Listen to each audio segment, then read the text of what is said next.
Muito bom dia, boa tarde ou boa noite. Hoje vamos falar sobre Max Weber. Em especial, vamos falar sobre a sociologia de Weber, a proposta que Max Weber traz naquele início, naquela fundação da sociologia. Weber, assim como Durkheim e como Marx, é considerado um dos fundadores da sociologia. Weber e Durkheim, esse é importante, esse é o contraste que é importante a gente fazer agora, estão desenvolvendo seus trabalhos, estão desenvolvendo suas propostas para a sociologia mais ou menos na mesma época. Eles são de uma mesma geração, que é na verdade a geração de filósofos, de pensadores, de intelectuais, que fundou a sociologia enquanto disciplina acadêmica na segunda metade do século XIX. Só que Weber, ao contrário de Durkheim, vai colocar o ponto de partida da sociologia no indivíduo. Vamos lembrar isso daí. Para Durkheim, a sociologia tem que estudar o fato social. O que é isso? São as formas coletivas de agir, pensar e sentir que se impõem da sociedade sobre os indivíduos. Weber vai propor um caminho inverso. Nosso camarada Weber aqui, o que ele quer? Ele quer entender a ação dos indivíduos. Ao invés de entender como a sociedade se impõe, como ela pressiona os indivíduos a serem assim ou assado, Weber quer entender como os indivíduos agem, ou melhor, por que eles agem do jeito que agem. O ponto de partida do Weber não é o fato social. O ponto de partida do Weber é o que ele vai chamar de ação social. A sociologia para o Weber é o estudo da ação social. O objeto de estudo do Weber é a ação das pessoas em sociedade. Muito bem, o que é a ação social que o Weber está falando, né? Essa ação que ele está chamando como objeto de estudo da sociologia. A ação social é uma conduta humana, um comportamento humano dotado de sentido. O que isso quer dizer? Isso quer dizer que quando as pessoas agem, elas atribuem um sentido para a sua ação. Elas não agem a esmo, elas não agem por acaso. As pessoas, quando agem, elas têm um sentido, têm nem sempre um propósito deliberado, racionalizado, mas existe um sentido colocado na ação do indivíduo. E é esse sentido da ação do indivíduo que a sociologia deve estudar. Muito bem. Como a sociologia estuda a ação de indivíduo? Essa é uma questão de método. O método da sociologia qual que é para o Weber? Para o Weber, o método é o que ele vai chamar de sociologia compreensiva. O método é compreensivo, é uma interpretação. Então, diferentemente do Durkheim, que buscava uma metodologia bastante rigorosa, quantitativa, sem margem para muita subjetividade, para o Weber, a metodologia é de alguma forma atravessada pela subjetividade. Por quê? Porque a metodologia consiste em interpretar as ações dos sujeitos. A sociologia é uma disciplina interpretativa. Um exemplo para entender isso. Um antropólogo que se inspirou bastante em Weber, chamado Clifford Geertz, disse o seguinte, deu o seguinte exemplo que ficou bastante famoso. É o seguinte, ó. Pensa numa pessoa piscando um olho, certo? A pessoa pisca um olho. Isso é uma ação. Se eu só descrever essa ação, te fala que o indivíduo tal piscou o olho. Ou que em tal sociedade as pessoas têm o hábito de piscar os olhos. Isso não diz muita coisa. Falar que o indivíduo piscou o olho só narra, só descreve o que é a ação. Mas a sociologia não tem que descrever, ela tem que interpretar. O indivíduo que pisca o olho porque está fazendo uma pegadinha com alguém, daí pisca para o colega, ó, vamos pegar uma peça nesse daí. Está piscando querendo transmitir uma mensagem, uma dada mensagem que é, vamos fazer uma pegadinha, estamos fazendo uma pegadinha ali. O indivíduo que pisca o olho querendo flertar, chavecar, ele tem um outro propósito, um outro sentido para a mesma ação que é piscar o olho. O sujeito que está jogando carta, está jogando truco e pisca o olho para passar um sinal, é um outro sentido ainda para a mesma ação. O sujeito que está olhando na frente do espelho e treinando como que ele vai piscar para chavecar uma outra pessoa, Ele está ali olhando no espelho, treinando a piscadela dele, né?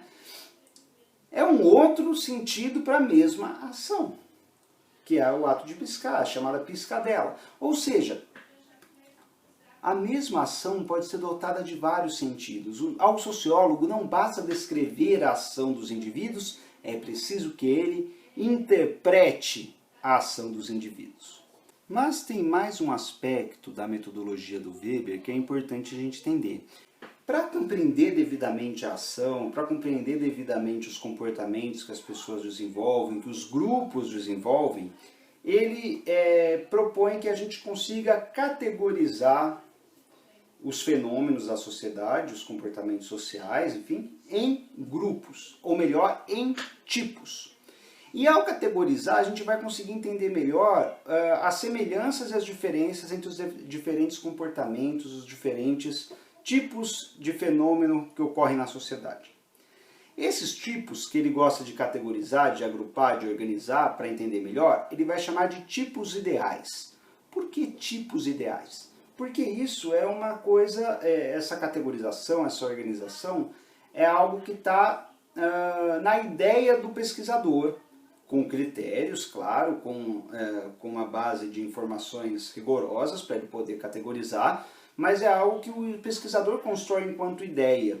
Ou seja, na realidade prática, nem todo o tipo ideal vai ser exatamente igual ao tipo ideal. Vamos entender isso melhor, porque parece um pouco complicado, mas não é tanto assim não. Por exemplo, Weber fala, olha, as ações sociais que a gente falou lá. Tem 4 tipos ideais de ação social. A ação tradicional é a ação que obedece uma tradição, ou seja, o sujeito age de uma dada forma simplesmente para seguir uma tradição. Ele não pensa muito por que ele está fazendo o que ele está fazendo, ele não discute muito as finalidades daquilo, ele só está seguindo uma tradição que foi transmitida para ele. Por exemplo, minha família tem bastante descendente de italiano, e quando eu era criança eu tinha bastante o hábito de comer macarrão de domingo, certo? É uma ação tradicional, é algo que vem da tradição familiar. Não tem uma razão muito clara para aquilo, quer dizer, que você consiga explicar 100% com base em razões aquilo.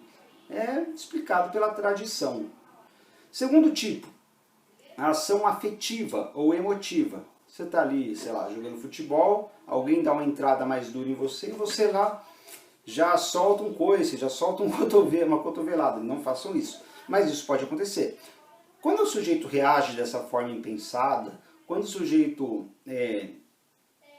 age motivado pelas suas emoções, pelos seus afetos, bons ou ruins, a gente chama aí de ação afetiva. Ela não está obedecendo uma tradição, ela está obedecendo um afeto, um impulso emocional. Terceiro tipo de ação social é a chamada ação racional relativa a fins. Ação racional relativa a fins é uma ação racional, então nesse caso aí eu penso para agir, eu uso minha razão para pensar como eu devo agir, qual deve ser a ação adequada ali. E essa ação ela é voltada para uma finalidade, ela é relativa a fins. Então eu tenho um fim, uma finalidade, que é algo do meu interesse, essa palavra para o Weber é bem importante, é algo do meu interesse, e eu vou pensar qual é a ação mais adequada para alcançar esse fim. Exemplo, sei lá, eu quero ficar milionário. Certo? Então eu vou calcular, vou usar minha razão para calcular quais são as melhores chances, as melhores possibilidades para que eu fique milionário. Quais ações eu devo tomar para conseguir estabelecer esse fim. Isso é a ação racional relativa a fins. Então, sei lá, eu tenho um dinheirinho guardado, eu vou investir na bolsa, eu vou pôr na poupança, eu vou abrir um negócio. Qual é a melhor ação para chegar naquele fim? Eu vou calcular, vou usar minha razão, calcular ali, ver a conjuntura econômica, social do país, etc. E vou buscar atingir aquele fim. Um último tipo de ação importante para o Weber é a ação racional voltada para valores. O que é isso, né? É muito parecida com a anterior, só que você não tem como objetivo um interesse pessoal, uma finalidade que é o interesse pessoal. O seu objetivo é fazer o que é certo. Você usa a razão para avaliar o que é certo e o que é errado, e com base nessa avaliação racional do que é certo, você age dessa ou daquela maneira. Às vezes, a sua finalidade, o seu interesse vai estar em conflito com os seus valores, e aí você tem que ponderar isso. Um exemplo que o Weber dá é quando, por exemplo, o sujeito está um capitão de um navio, está num naufrágio. Né? E aí, o que acontece? Qual que é a finalidade dele? Sobreviver, né? A finalidade básica, né? O interesse básico é sobreviver. Só que faz parte da ética dos marinheiros que o capitão seja o último a abandonar o navio. Por quê? Porque ele tem que providenciar a salvação de todos os outros, antes dele mesmo pular do barco, né? Então, quando o capitão avalia a situação dele, pô, se eu ficar aqui eu tenho chance de morrer, e mesmo assim ele fica no navio para salvar os outros, aumentando a própria chance de morrer, mas salvando os outros, ele está usando a razão, mas ele está usando a razão de forma voltada aos seus valores, a noção que ele tem do que é certo. Muito bem, 4 tipos de ação. Ação tradicional, ação afetiva, ação racional voltada para fins, ação racional voltada para valores. O que Weber vai dizer? Que esses tipos de ação são tipos ideais, eles só existem na ideia. Na realidade prática, as ações práticas envolvem mais de um desses elementos. Envolvem 2 ou 3 elementos. Envolve tradição, envolve afeto, envolve valores. Mas, idealmente, no plano das ideias, né, o sociólogo ele agrupa as ações de acordo com o que ela está mais próxima. Essa ação X do marinheiro, ela está mais próxima de um afeto, está próxima do valor ou está mais próxima de uma tradição? E aí ele categoriza as ações de acordo com esses tipos. Então, eu acho que ficou claro então, né, o que são tipos ideais. Mas só para dar mais um exemplo, a gente já aprofundando nisso um pouco da teoria do Weber, teoria social do Weber. O exemplo que ele fala da dominação. Ou seja, ele quer entender por que, vamos pensar, ele quer sempre entender a ação dos indivíduos, né? Então ele fala, por que as pessoas obedecem a uma liderança política, por exemplo, ou a uma autoridade? Por que as pessoas consentem com uma dominação? É uma pergunta sociológica muito importante. Por que as pessoas não se rebelam contra as autoridades que mandam nelas? Por que elas aceitam? Quem já leu alguma coisa de Weber vai dizer o seguinte, a gente aceita a dominação do Estado porque o Estado possui o monopólio da violência. Ou seja, o Estado é a única organização dentro do território que pode usar a violência como um meio de ação. É verdade, o Weber diz isso. Ele diz que o Estado possui esse monopólio da violência dentro do território. Certo? Daí a gente pode responder assim, as pessoas obedecem porque o Estado tem o monopólio da violência e elas têm medo. É uma resposta. Mas o Weber fala, eu não estou contente. Porque tem um tipo de dominação, ou melhor, tem uma forma de dominação que é a dominação legítima. O que é a dominação legítima? É a dominação que não ocorre só pelo medo. É a dominação na qual as pessoas, de algum modo, aceitam e consentem com ela. É a dominação legítima. Por que as pessoas aceitam e consentem com a dominação, a não ser pelo medo? Quais outras razões podem levar as pessoas a aceitarem e consentirem com uma dominação? E aí Weber fala, olha, para entender isso a gente tem que formar tipos ideais. Existem 3 tipos ideais de dominação legítima.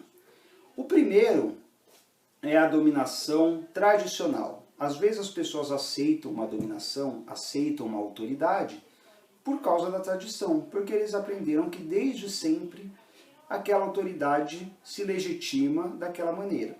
Por exemplo, numa monarquia, as pessoas aprendem por tradição familiar, por tradição nacional, que o domínio do rei ou da rainha é legítimo pelo fato da sua linhagem, da sua dinastia. E as pessoas aceitam essa dominação porque elas acreditam nisso. Isso é uma dominação tradicional. É um tipo de dominação. Então a dominação é o consentimento, a dominação legítima, é legítima porque as pessoas consentem, e as pessoas consentem por causa da tradição, dominação tradicional. Segundo tipo de dominação é a dominação racional legal, ou alguns vão chamar também dominação burocrática. O que é essa dominação racional legal burocrática? Ela ocorre, as pessoas aceitam, porque tem um conjunto de normas e leis que determina que, sob dadas condições, aquela liderança, aquele comandante, aquele presidente é legítimo. Então, aquele presidente, no caso no regime presidencialista, ou um primeiro-ministro num regime parlamentarista, ele está no poder, ele está exercendo uma forma de dominação que é legítima por quê?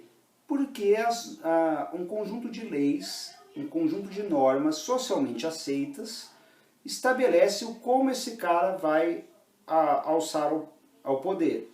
E se ele alçou ao poder, se ele chegou ao poder, segundo essas normas, segundo a legalidade vigente, as pessoas aceitam mesmo que não gostem dele. É assim que funciona no presidencialismo.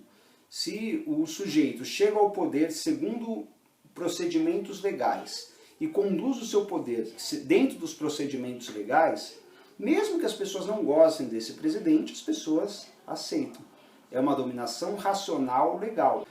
Um último tipo de dominação, Weber chama de dominação carismática. O que é isso? É quando as pessoas seguem um líder por acreditar que esse cara tem poderes, capacidades, habilidades extraordinárias.